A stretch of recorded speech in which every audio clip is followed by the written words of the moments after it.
Twins left. Check zone. Check zone. All right, we're going to get Brown, 570, wide curl on 2. 4-3 snap, smash strong. Open cannon, Mike Pop. Hello and welcome to In the Huddle. I'm your host, JT Thomas, broadcasting live from Sabin Station. We're here every Wednesday from 6 to 7. And if you don't catch us here, make sure you go check us out at thedpost.com. Joining me, former Mountaineer to my right, my good friend Ed Green, 1994 to 1998. My right-hand man, Alex Shook, 1987 to 1991. And my good friend Garrett Tompkins, 1995 to 1999. I got it right? There you go. There we go. Gentlemen, let's go ahead and get into this thing and break the huddle. We just witnessed a Mountaineer game against Kansas State last week. Wasn't the best game that we've had, but yet, it is what it is. Alex, early on, I thought the Mountaineers started off very well. The first half, it was a Mountaineer game to lose. And I think that's what happened for us. For some reason, we got out front and we just did not pay attention and we got sideswiped. What do you think about that first half? I think it was a meltdown. We found a way to lose that game. We were playing a tough, well-coached Kansas State team that probably didn't have as much talent as we did. And I believe we got away from the running game a little bit too early, that we were moving the ball, not great, not the way we had the past couple games on the ground, but I think well enough to win the game. And, I was disappointed in the way the play calls came out, to the extent that Skylar Howard, we put 41 passes on his shoulders. And, I don't think we're going to win football games with Skylar Howard passing 41 times, particularly when he's on a bum ankle. And, the combination of that and giving up a couple big kickoff returns, which we haven't done much this year, and a long touchdown pass. It's just a typical Kansas State team, a typical Bill Snyder team that finds a way to scratch and claw and fight. And somehow when the clock struck zero, they had one more point on the board, and they're happy and we're not. That's college football for you. We're winning this game with our 4-game winning streak. We're doing well. Our fans, our players, we were at a high. We go into Kansas State, and this is a game, as Coach Dana Holgren said, this is one that they circle. This is one we haven't won since Dana's been a coach. And let's talk about the momentum in terms of offense. Offensive, we start off this year concerned about the offensive line, but yet they played well this game, well enough to win a football game. You had Smallwood rush for 145 yards. Yes. With that type of effort there, we should be pushing people around and winning a football game. What do you think that an offensive lineman or offensive personnel, the mindset has to be going in that first half and moving the ball like they did, but yet not being successful? That's got to be a little confusing. I'd like to see them stick with that. I think Skylar Howard was putting the ball in the air, and I think that was a reactionary type of response to us not getting the results. I think we should have stuck with chopping wood, so to speak. And let's be honest, everyone knows that our strength is our running game. So I knew Snyder was going to just keep attacking that and hope that we would fade away and get a little frustrated and try to score quick with different pass plays and things of that nature. And I think we played right into the hands of that. And on another note, the guys, I think they were looking past this game. Unfortunately, I know that sometimes that happens, and I kind of recognize that right off the bat. You can kind of see that the focus and the hunger wasn't quite the same when the last few weeks.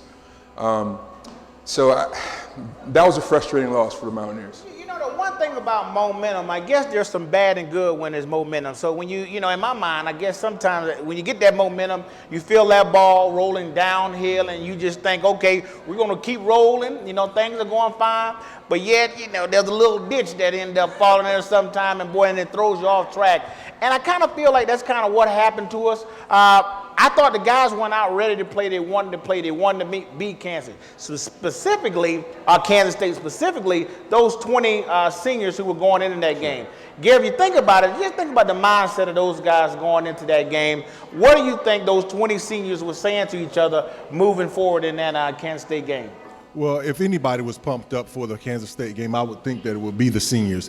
You never want to leave your college, your university with a loss to one specific team that beats you every time. You want to at least say we got you once, or a specific year we had a decent enough team to beat you. When all things were even, we were pretty good. In this case, we didn't have that opportunity, and so what I'm sure after the game the guys were deflated because they'll always have that mark to walk around with going into the game.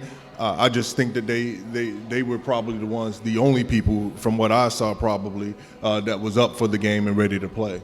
You know, the thing about these teams, and I want to speak specifically to the fans, is listen, we have a lot of confidence in our football club and our young men.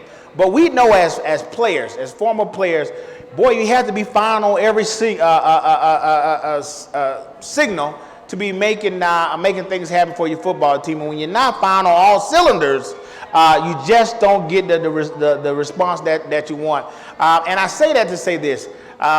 I know for sure every guy on that football team, including Skylar Howard, was trying to do their very best, but yet those plays just wasn't the right plays for this situation. It almost feels like Coach Snyder was able to say, hey, tell his guys, hey, settle down, let's keep, as you just mentioned there, chopping wood, and West Virginia will make a mistake. Alex, what was the mistake that we made in terms of either not running the ball or not passing the ball, or what play didn't we call to make it work for us? Well, I think overall we threw the ball too much, didn't focus on running the ball with Wendell Smallwood enough. We had a couple short yardage situations where, inexplicably our quarterback has the option to pull it out and run it himself. He's got a sprained ankle. I mean, if our quarterback's going to make bad decisions like that, then we got to not give him that choice. We got to hand the ball off to Wendell no matter what. They got 11 guys in the box, because he gives us a better opportunity to get that first down than a hobbled Skylar Howard trying to beat somebody to the sideline to pick up a first down. That was really disappointed on those short yardage plays where we saw Skylar running the ball. And sometimes that's really the disadvantage that we have, where we look at the numbers, and follow me here, Ed. The numbers say if there's 8 in the box, 8 or 9 in the box, we're going to try to throw the ball around them.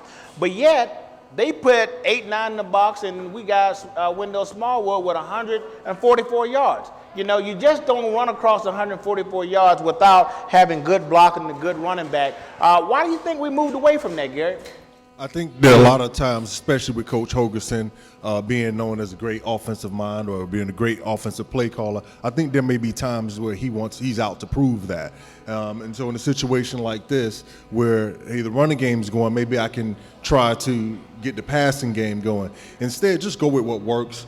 It's been working for us all year round. All year round. I think that for the most part, we've all sat up here on this panel and said, get a ball to Smallwood. Since my first time on the show, I've been a big proponent of him, and I'd like to see him get the ball even more than he had been. I just think it was the pressure of trying to be a college football coach and the pressure of trying to live up to that name of a great pro call caller. It seems like when he gets tight, he reverts to what he knows. Yes. Yeah. What he knows is trying to outsmart people, or get tricky, or throw it all over the field, and not sticking with what otherwise seemed to be obvious. Don't believe what your lion eyes are telling you.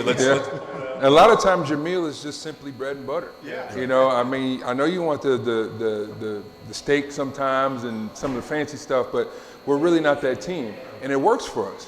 When we keep it simple, when we run between the tackles, it works. Just let me share this with you. Right now, Wendell Smallwood is number 2 overall in Big 12. In fact, he's second team all Big 12 running back right now. But yet, all time, well, not necessarily all time, but this past season, Wendell Smallwood is the number 2 back in the Big 12 when it comes to stats. He's put up the numbers. Yet we moved away from him. But again, that's a coaching call. You'll have that.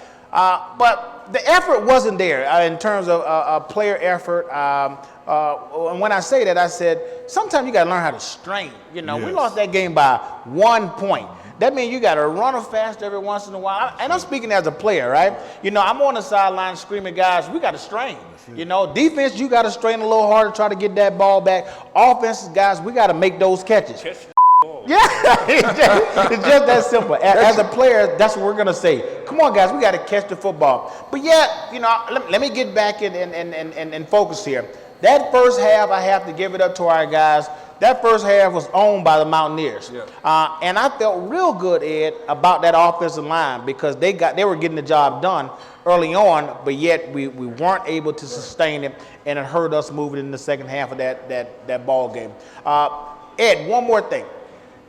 The fact that I'm sure, and you tell me, tell the fans, okay. As an offensive lineman, when you're running that ball like that, and I've heard you say this on this show before, the offensive line guys want you to keep going. Absolutely. They want to be able to push guys around. Talk about that. I'll be honest with you.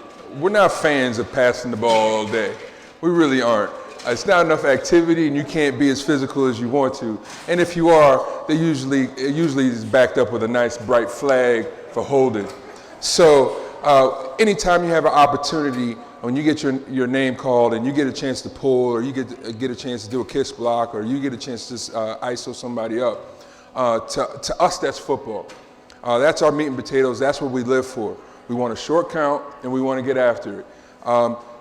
And the more you do that, the more you build a rhythm. Those guys were in the trenches and you're sweating it, but it's almost like almost like a spiritual movement. You're all in sync and that engine's moving. And then somehow call a pass play, you have to start that momentum all over again. And I thought in the first half especially, I think you kept feeding them.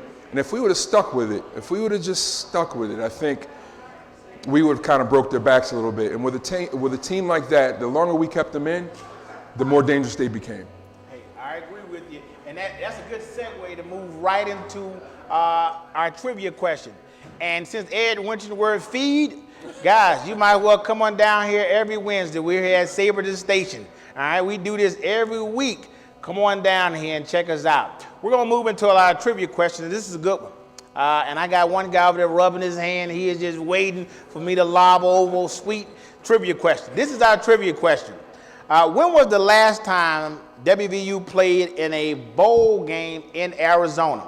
I'll give you some options here. A, 2008, B, 2009, C, 2010, D, 2011. All you have to do is raise your hand. So you can answer the question. We'll get the mic to you. C, 2010. Ooh, that is incorrect. Eight. Sir, you're absolutely right. 2008, January 2nd, 2008. That was Pat White's last game with Coach Stu. We played in the Fiesta Bowl. Sir, thank you for participating. You'll get one of these cozies. Now this is the challenge here. Sir, when we do this deal, we typically throw a pass to the person who won. Are you ready to catch this pass? Here we go.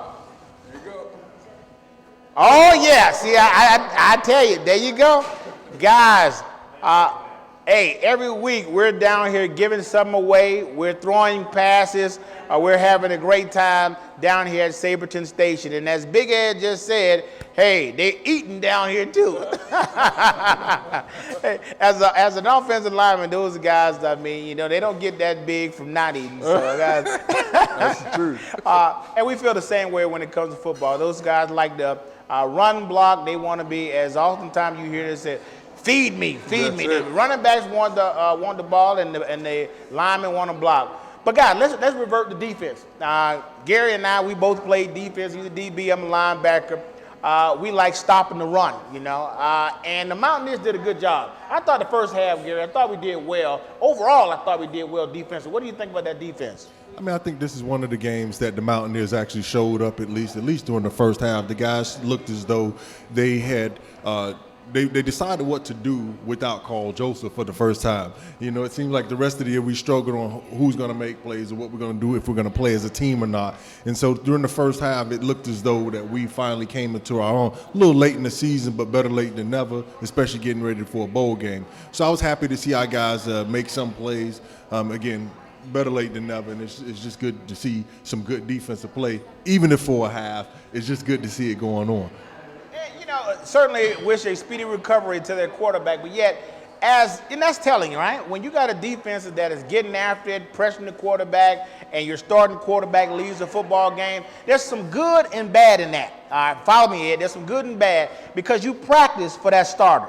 Right. All right, you practice for that starter, but yet when he goes out and there's a new element that's introduced to the ball game, Right. it's a different deal. It's a different deal. Specifically, you got this second guy, the backup quarterback comes in, who was a receiver, comes in the game and changes the dynamic of the game.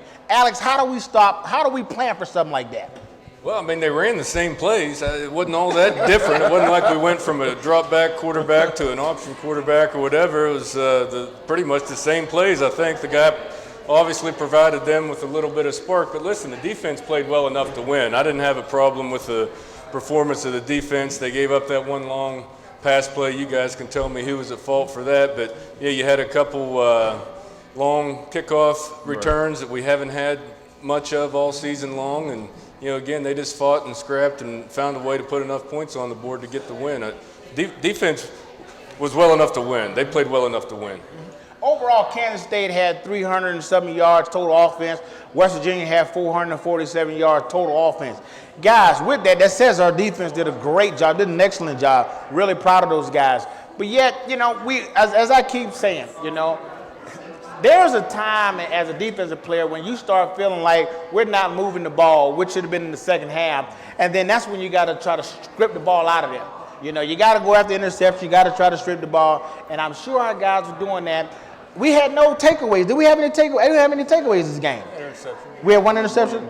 Yeah, you know, that's the key right there. You gotta be able to get that ball back. And when you're down, specifically in that second half, we got to find ways to get that ball back, Gary. We do.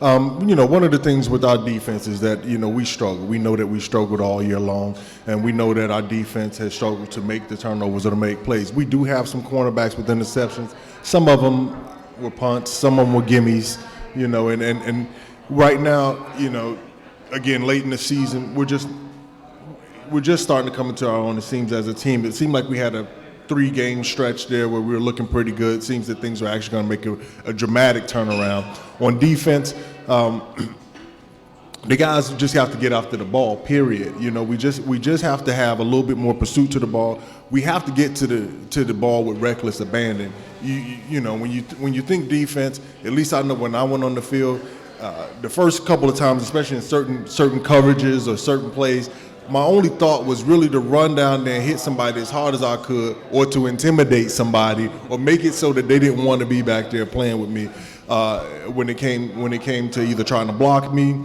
or just getting in my way. And you know, I don't think that our defense has ever had that real killer instinct, and I think that's something that really, you know, even after the bowl game, that we are going to have to work on. Yeah, Nick Kitakwasi, as of yesterday, is a first team all Big 12, all right?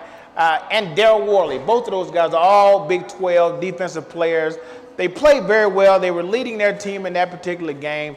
But again, we didn't get it done. And, you know, as Alex said, it's really not on the defense. The one component that we have been safe, and that's the word I'll use, we've been safe, is with the special teams. And our special team coverage this week was just not there. I mean, we didn't play well enough to win a football game, and we just could not get it done. Let's talk about our kickoff coverage. What do you think about our kickoff coverage, Ed? What did Coach used to say back in the day? Special teams wins games. And we've been pretty solid all year. This was, and to say that, to say this, that when it wasn't coming together, that was an odd feeling, because they've been pretty solid all year with special teams. The coverage just wasn't right. You know, arm tackling. There were some breakaways where there shouldn't. Again, where they were solid all year, we were seeing things that they didn't do. And I think that's just a little bit of a focus thing. You know, it was the end of the season. We had a lot of ups and downs. We had that little losing streak. And I think they were kind of just the total focus of the there were some highlights, but the total focus of the team just wasn't there. And a lot of times it shows itself in things like special teams, because every play counts, and it seems like people were kind of taking some plays off. That was just from my perspective. You know, Alex, over the last week after the game, there seems to be this criticism in regard to Coach Hogerson actually kicking it to this Burns kid. As statistics show, West Virginia and Kansas State has been 1 and 2 when it comes to special teams. Punt coverage, special team coverage, they've both been outstanding. I think Kansas State had the better kickoff return team. West Virginia had the better defensive unit. But yet, we didn't get it done. And as I mentioned, there's been a lot of criticism. And in regard to players, we really don't care who you kick the ball to. We want an opportunity to go down there and make a tackle. The fans and the media have been very critical about Coach Hogerson and this one specific play where he kicked it to Burns and Burns raised him right for a touchdown. What do you think? What do you do in that circumstance? Do you kick it to Barnes or do you kick the ball somewhere else away from this kid? We'd already returned one for 70 yards on us, 67 yards. Of course you kick it away from him. This team was having trouble moving the ball on us, and we allowed them to get I don't even want to call it a cheap score because they know that guy's a top flight returner. He's fantastic at what he does. Of course you kick it away from that guy in that circumstance when you've already had one breakdown on the kickoff team. And I'll say this because, again, as former players, we want to be put up to the challenge. Right. But at that point, that's really a coaching decision, Coach, you got to kick away from that guy. You just got to do it. But, guys, it's that time again for me to ask another trivia question. But I want to remind you, this is how you go about winning stuff and answering some of these questions. You have to be down here at Saberton Station. We're here every Wednesday from 6 to 7. If you don't catch us here, make sure you check us out at thedpost.com. And again, if you don't catch us here, you can actually win money by commenting on our channel every week. In fact, this is the last week. So if you want to win some money, you better go to that channel and make some comments. But let me get to my trivia question. This is a good one. I think it's a good one. How many years was Todd Graham an assistant at WVU? To answer this question, you got to raise your hand. Let me just remind you who Todd Graham is. Todd Graham is the head coach of Arizona State, who will be playing in the bowl game. Todd Graham used to be an assistant here at WVU. And I want to ask, how many years or how many seasons was he with WVU? 1, 2, 3, or 4? And I got something special for you if you get this one. 3. Oh, my friend, you're off today. You're off today. He said 3. He said 3. I'll give you the answer here in a second. 1, 2, or 3, or 4. Todd Graham, an assistant at WVU. All you got to do is raise your hand. I'll show you the prize. We got a Saberton Station shirt here for you.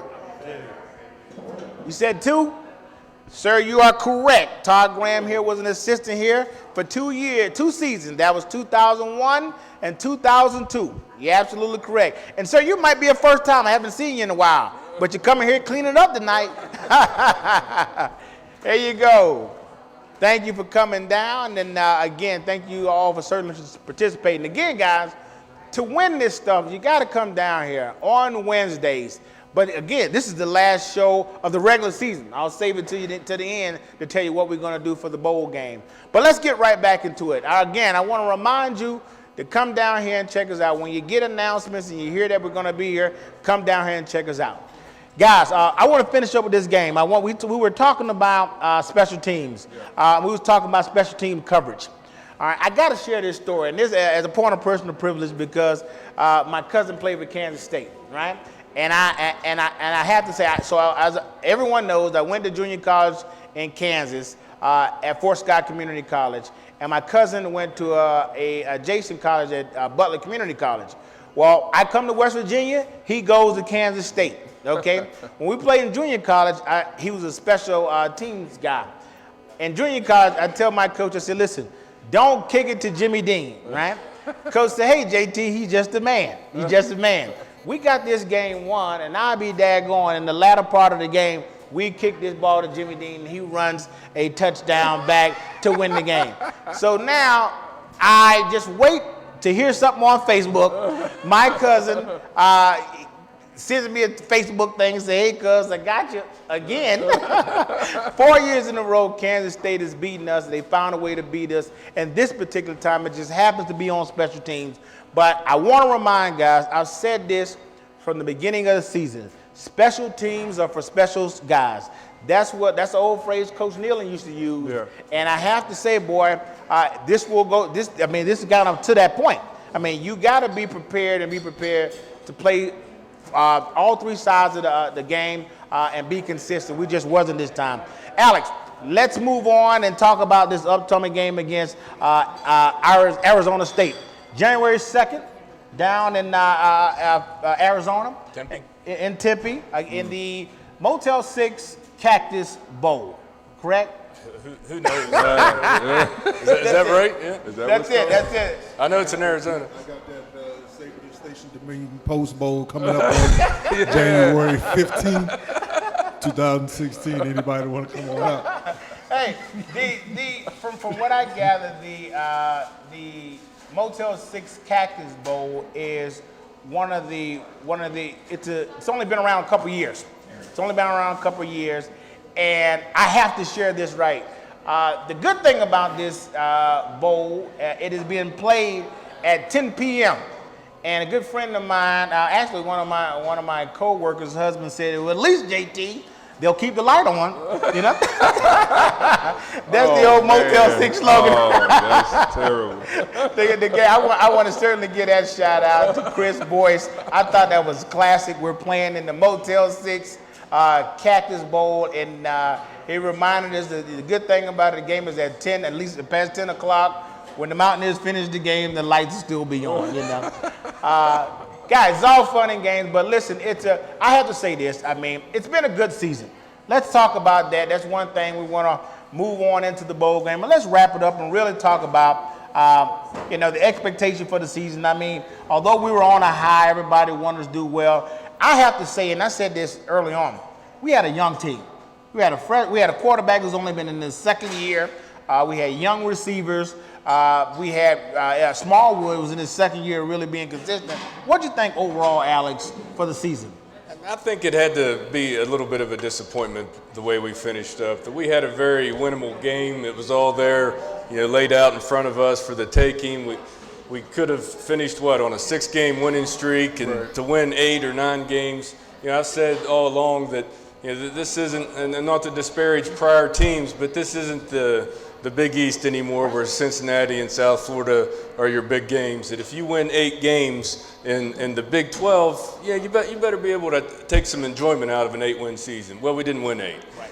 So, I think it's just a little bit of a disappointment the way we let that last one slip away. I think we can redeem ourselves a little bit in this bowl game. And, of course, Coach Holgerson is probably, his seat's getting warm if it wasn't already warm. And, next year is going to be a really big year for them. But, I have some concerns. It wasn't a young team on defense. This was supposed to be a team that was going to be led by our defense, that was going to keep us in games. And obviously that stretch there they didn't. So, 7, 8 games, when you're playing a 12-game season, I think that 8-game ought to be the benchmark of break-even success for us. And it seems like we broke a little bit on the unsuccessful side.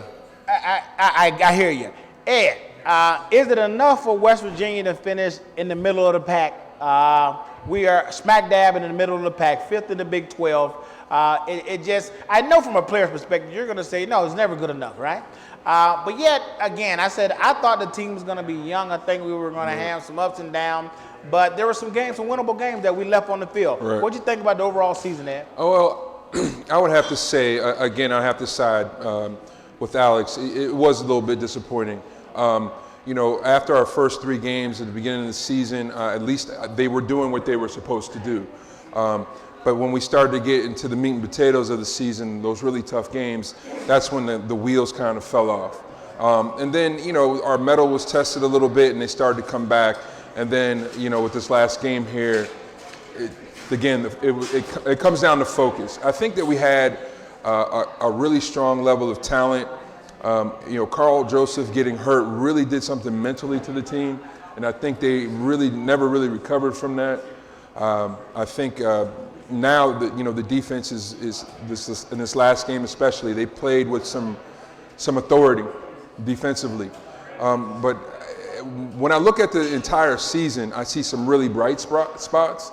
As a Mountaineer, I'm not totally discouraged. I think that, you adjust a few things in the off season, and next season we're pretty strong. And then on the other hand, I think it's really important for our coaching staff to really play and call plays to our strengths. I know that we want to be a pass team, but that's not who we are. Yeah, we got to be able to pass, but we can't. We don't have a quarterback in that type of offense right now in the personnel to throw 40 times a game. So if I look at it comprehensively, I'm pretty happy with the season. But as far as the middle of the road, I'm never happy with that. Never. And I wanted to save Gary for last because I know Gary has a unique insight, not necessarily a unique insight, but the expectation level. He's observed that the expectation level, and when it comes to Mountaineers and what we expect in terms of our football team, he realized, I'll let him share it. He has an opinion about what our fans and what our institution feel like. I think everybody knows that for the most part, I'm pretty passionate about the Mountaineers. I'm passionate about my own viewpoint. Generally, I've always been the type of person to speak what I'm thinking. And in this case, there's a few points. I think initially I did agree with Alex on how the season and the 8 games being a benchmark. But actually, after I've had a chance to think about it and listen to you guys, I think actually 9 games should be the benchmark for our team, because if you do not make it to that 9-game benchmark, then what it's saying is that we left the Big East and we were not able to really make it in the Big 12. And not that you want to lose to any of those teams, but in my opinion, you either, if you're going to have a loss, you're going to drop the Baylor game, you're going to drop the TCU game, and maybe the Oklahoma game. And in my opinion, the last couple of years, we probably could have won that game. So I think 9 games should be the benchmark. It is a total disappointment simply because if we talk about the Carl Joseph loss, then it's disappointing because then that means mentally our team was not tough enough. Right. Okay. It's also a disappointment because if you see or you recognize that what you have on offense is working or it isn't working, then you make some adjustments. I think we did okay with that in parts of the season. I don't think we always played to our strength, and I don't think that we necessarily got the young guys ready. We let them be young and have their talent and let their talent take them through the season. Well, I felt like there were areas that we may have coached them up a little bit better. So all in all, I think this season is disappointment. I think it is great that the heat is being turned up on Coach Holgorsen and his staff, and I don't say that to go against Coach Holgorsen or the staff. I say that because of what's happening around Morgantown, that right now we have an expectation for greatness. Right. And I like the fact that 7-5 is no longer, okay, that was good, we went to a bowl game. It's no, now we want to have a chance to play for that playoff. Now we want to have a chance to be at the top of the league, and that we expect our team to be that good. And no matter what happens, we expect the Mountaineer football team to play well, to give a good fight, and to be in every game, and we just didn't see that this year. I agree, and I felt like those are the right. You guys use all the right words to describe the expectation of the Mountaineer fan base. It's no longer acceptable to win, to just be doing well. We want to win games. We want to win big games. More importantly, those big games. The OU game, I thought we could have won that game. I really feel good about that game. But look, I can't talk it all. I can't just talk it all up myself. I got to spend some time and ask you, the audience, what you think. So I just want to remind you guys, we're here at Saberton Station. We got a couple more shows that we're going to try to do, and hopefully we can get you down here to give us some questions. So with that, I want to open it up and ask the audience for any questions. But please raise your hand so we can get the mic to you, and now we'll try to answer your question to the best of our ability. I know we rushed 42 times and passed for 42. I think we should be more run heavy. That's a Big 12. Do you agree? Yes, I think we agree. Yeah. We shouldn't be throwing. We shouldn't have been throwing. We shouldn't be throwing more than 20, 30 times max with Skylar. That's kind of been the recipe that's been shown to work in the last 3 or 4 games, and otherwise it hasn't been successful for us. And I think the numbers speak for itself. I just mentioned that Smallwood is number 2 in the Big 12 in rushing, and he split in time, as Gary just mentioned. So yes, we believe we should have probably did more running this season. 40 plus throws a game for a quarterback, that's getting into Peyton Manning and Tom Brady numbers. Right. And we don't have that kind of quarterback. No. Okay, that's just what it is. We don't have that kind of quarterback. We have the old Tampa Bay quarterback. You know, I forget his name, but you don't blow it. You know what I mean? Just hand the ball off, get us a couple first downs, throw it about 15, 20 times a game, don't blow it. You know, I think ultimately, Coach Holgerson has to be comfortable with that. I can see it on his face. He wants to light up the scoreboard, but we are a low and slow offense right now, and we can win with that.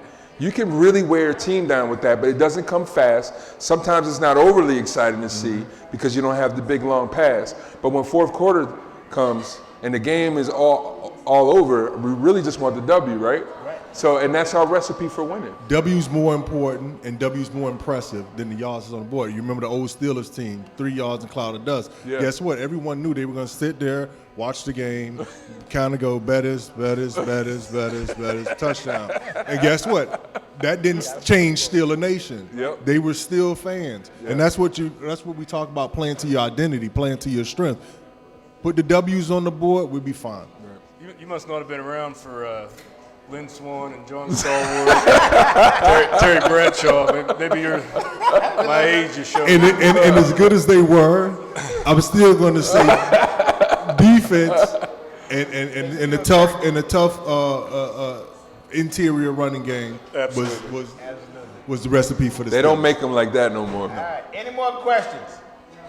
Yes. Okay, you can get your gentleman the mic.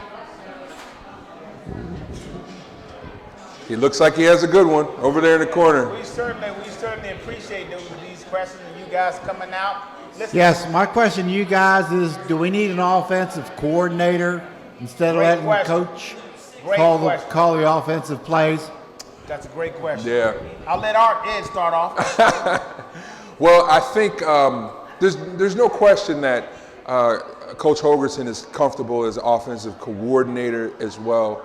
I think that's his strongest point. However, if he was to give that up and let a coordinator come in and work with the team, I think it would be very hard for him to do, because again, that's his passion.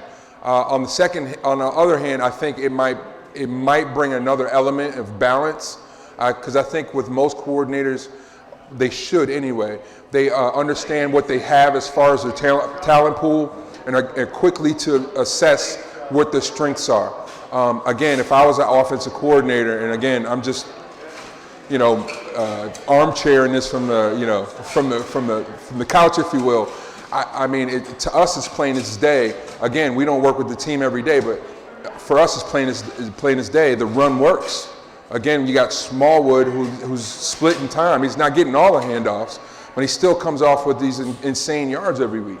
So I would think that a different perspective could be what breathes life back into the offensive situation with WVU. But I don't know if that's going to happen. He'd have to let the offensive coordinator be the offensive coordinator too, because he's still the last line of communication between the quarterback and the play being called. So, I don't know if it's in his makeup to turn that over to somebody else. And you really, just from a nuts and bolts perspective, I don't know how you call plays from the sideline. I mean, I understand you have guys up in the box providing you information and telling you, what sets the defense is in and that sort of thing. But, as a play caller, you really don't have the vision from the sideline that the person up in the box has that would normally be the offensive coordinator, I would think. So, I don't know. He seems to be pretty set in his ways. It might help, but I'm not sure if he would go that direction. And if I can give another perspective, my redshirt freshman year, there was a little shift in our coaching staff. Coach Jacobs was an awesome offensive coordinator for us, and Coach Nealon handed those reins over to him, and we were undefeated that year. So there you go. that might be something that Coach Holgerson might want to consider, but I don't know if he's going to let that. Even if he starts out that way, I know he would probably want to take the reins at some point. I know that's his passion when it comes to X's and O's in football. The other thing we're looking at is we have a young head coach that maybe isn't as experienced. If we get another person in here, what we're looking at is a Nick Saban, Lane Kiffin situation, and you see how that goes and plays out sometime on the sideline, where the head coach decides that, hey, I'm the head coach and this is the play I'm going to call. You're a great play caller, but you know, let's see what we're going to do. So I think that situation sort of that'll cause for some angst on coach's part.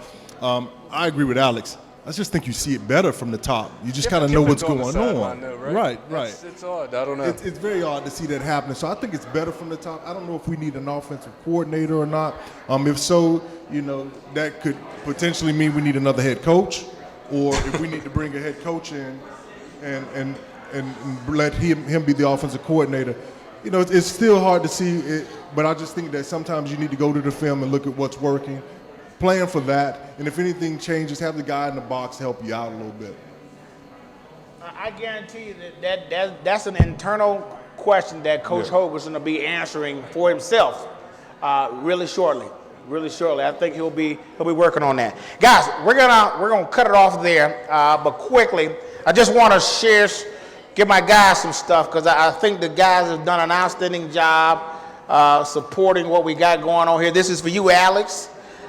This is for you, Ed. And I got something for Gary. And believe it or not, I have an outstanding production crew who support us every week. And I got some stuff in here for them too. So guys, with that, I just want to thank you all. Leave it to JT to make us feel like a jerk. No,